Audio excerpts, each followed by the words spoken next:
everybody, it's Tuesday, March 31st. Yay, I got the date right this week. I think, right?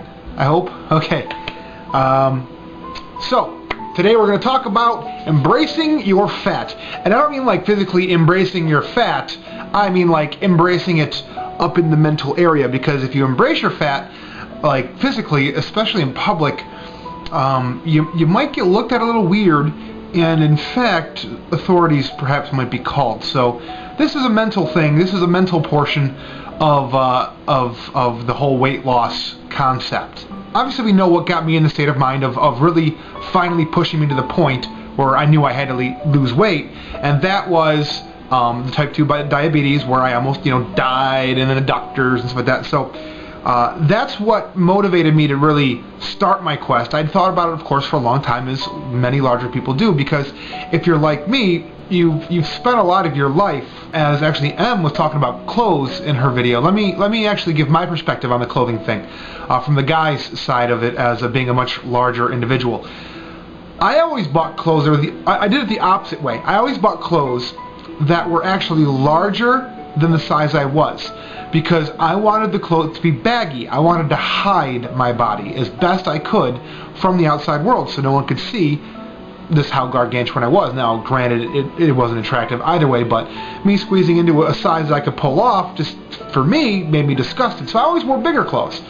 Now, another side of it is when you're a guy of the size I was, and some of you out there can attest to this if you're a bigger gentleman, is your clothing stores are extremely limited.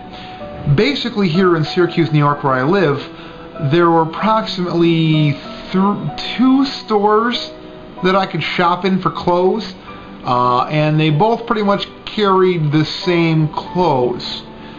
So my options for really expressing myself with clothing was limited, and cost a freaking fortune, man. Damn monopolies on fat people clothes. I'm looking forward to being able to walk into any store and buy clothes there if I like it. Now, a lot of those stores I probably won't, because I'm not really a trendy kind of guy to begin with. Now let's talk about YouTube.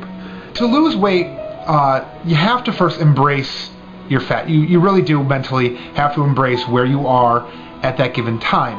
And what's funny is, even though I had committed to losing the weight from my whole diabetes thing and the doctor, I really didn't embrace the fat, and I was struggling to really get started and get going. And what's funny is, actually, YouTube, starting my channel, Death of a Fat Man, actually helped push that forward, because when I finally decided to start making videos, on a regular basis, I knew that I was going to be putting myself out there in front of all these people and all of you. And I am an extremely self-conscious person.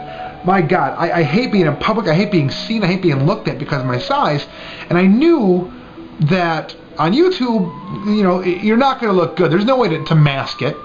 So I figured, if I'm going to have fun and I'm going to do this channel the way I want to do it, I have to embrace myself as I am, and embrace myself with the knowledge that I'm doing something about it, that I'm changing that I have that ability to do that.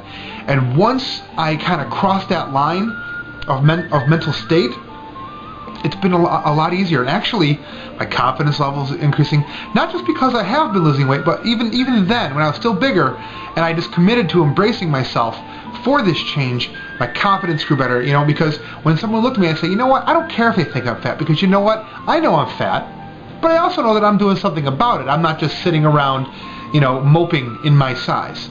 Now, when it came to actually figuring out how to be healthy, I had no clue. There's the internet, yes, and you can read up stuff like that, but still, it's not the same as a one-on-one. So I was fortunate enough that I had a great doctor, Dr. Sari. She's at CMY Family Care. She's phenomenal, and she put me on a good medicinal program with the insulin and metformin or glucophage that really helped to get my sugars under control.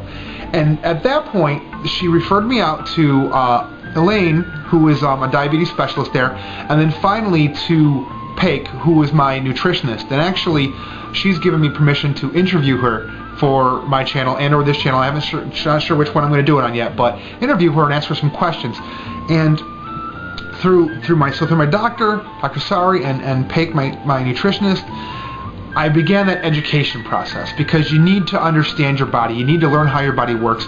Everybody's works differently, so that's why resources like these are so important and so integral to creating a program for yourself, because they went through the education process. They went through year after year of school.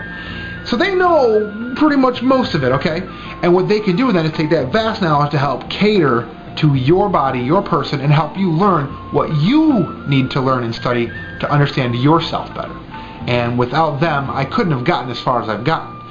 So to them, I send out a big thank you if they're watching. So to sum up, first, before you can lose the weight, you have to embrace the weight. Embrace the fat.